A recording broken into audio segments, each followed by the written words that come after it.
早く着きました。なんか全然早いじゃん。どうしよう。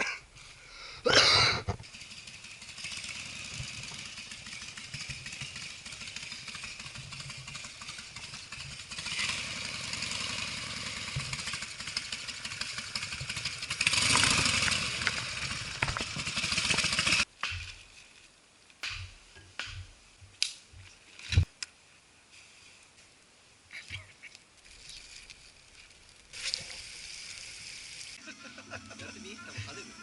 跳ねますか？跳ねる。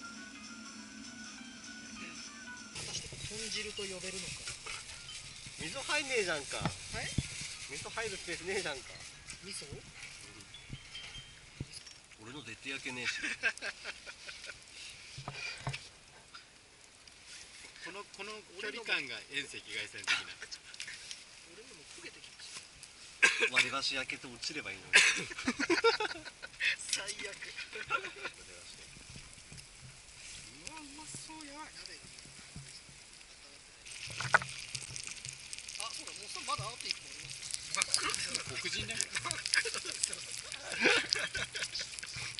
黒人の黒人の何を黒人だよ。それ自分で食うんじゃなくて、その後。食えるけど、言うても黒人よこれ。